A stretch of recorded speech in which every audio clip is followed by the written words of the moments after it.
Welcome back. You're watching NDTV Profit. The markets are in cruise control. The Nifty is at 7360. The Sensex with gains of more than 400 points are looking very strong. Though, do keep in mind that the futures have dipped into a discount. The discount is about 10 points or so. Now, let's discuss some of the direct tax provisions that came out in the budget. And one that has raised a lot of concern is the proposal by the government that when EPF contributions are withdrawn, 40% will not be taxed, but 60% of the corpus will attract tax. So, EPF has gone from being exempt to exempt tax, and this is perhaps a move to bring it at par with NPS. To talk to us about this, we are joined by Mr. Harsh Rungta, investment advisor and founder at harshrungta.com. Thanks so much for joining us, Mr. Rungta. Just before the budget, we spoke with you about what you were expecting from the budget, but what has come about on EPF? Were you expecting this? Well, I think the demand really was that there should be an exemption for NPS so that it could be bought on par with PPF. I think what unfortunately the finance minister has done is that he's given partial exemption to NPS and removed partially the exemption available to PPF at the time of withdrawal and brought them together like that. So I think clearly, no, it was clearly not expected that he would withdraw the exemption to PPF. What was expected was that he would grant the same exemption to NPS. Now, even today, the finance minister has said that we want to make India a pensioned and insured society. So the government is continuously saying that, look, you're reading it wrong. If you withdraw, when you withdraw your EPF contributions, 40% is not going to be taxed. 60%, if you invest in an annuity, is not going to be taxed. Do you think it is in the government's place to decide how investors, plan their retirement and how they use that corpus? Not having to pay tax was a big relief. You could withdraw it and use it for marriage or buying a house or, when the requirement rose. But now you will have to pay a tax. Yes, so I think that is the stated intent. If you look at the explanatory memorandum, I think the stated intent is that the whole of the amount should not be used up for expenditure when the amount is being withdrawn. Part of it, in this case they have suggested 60%, should be used to assure an income for a lifetime.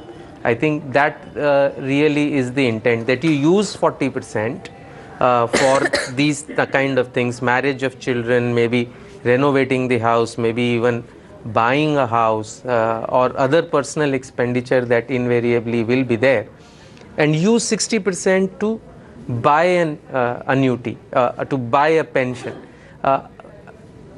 I think there is nothing that one can argue against that, really speaking, except as I think the real issue there is that today for PF that requirement is not there. That requirement is there for NPS, and I think that really to try and bring them on par, because otherwise NPS would never take off. So I think that was the intent that the government was trying to do. I personally think that there is nothing wrong with that intent, making sure that a certain amount of the corpus that is generated should be used for generating a lifelong income. Nothing completely wrong with that, but the issue obviously is taxation. Rungta, where does this then place the NPS? Does it make it more attractive now?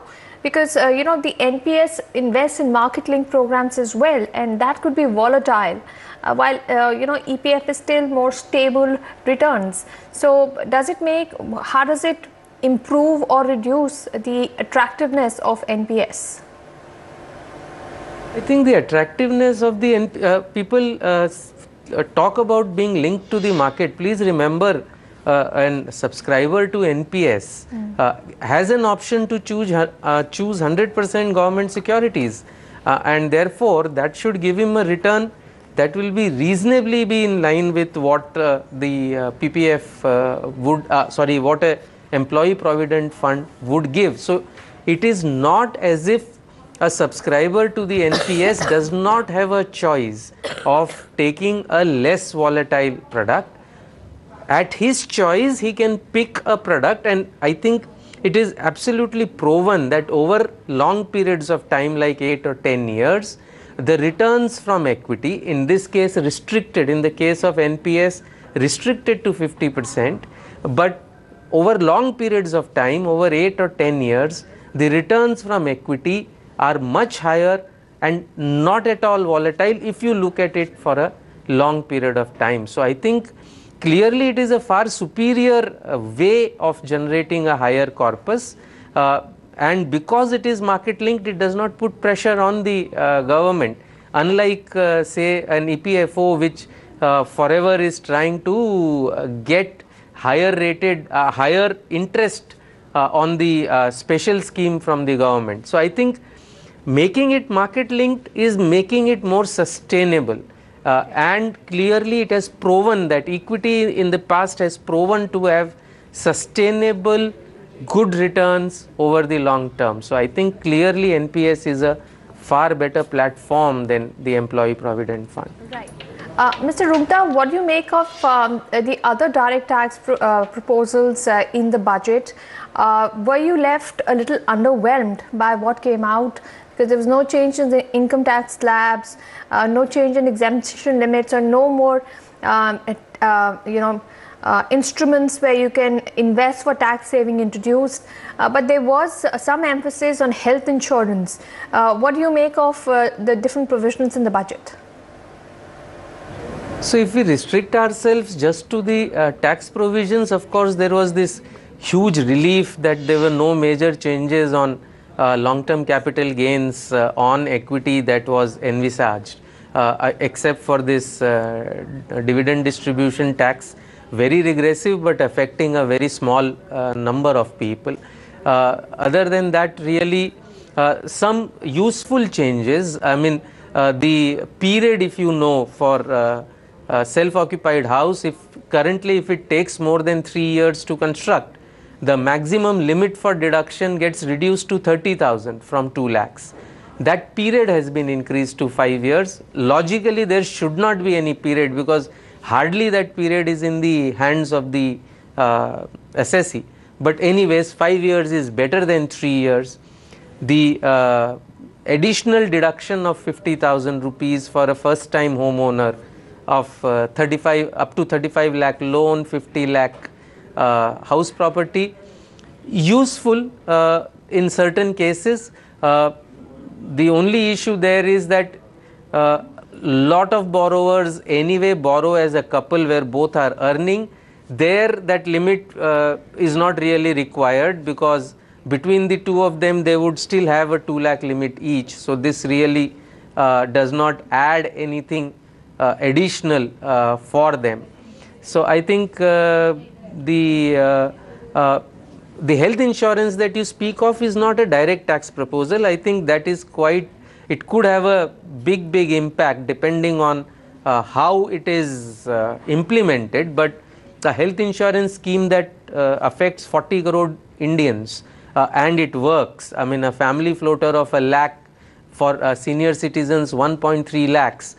It's an health insurance scheme, which means that the people insured have a choice from where they will go and seek treatment. I think that could be hugely life changing for a lot of people. Right. Look at the higher education financing agency.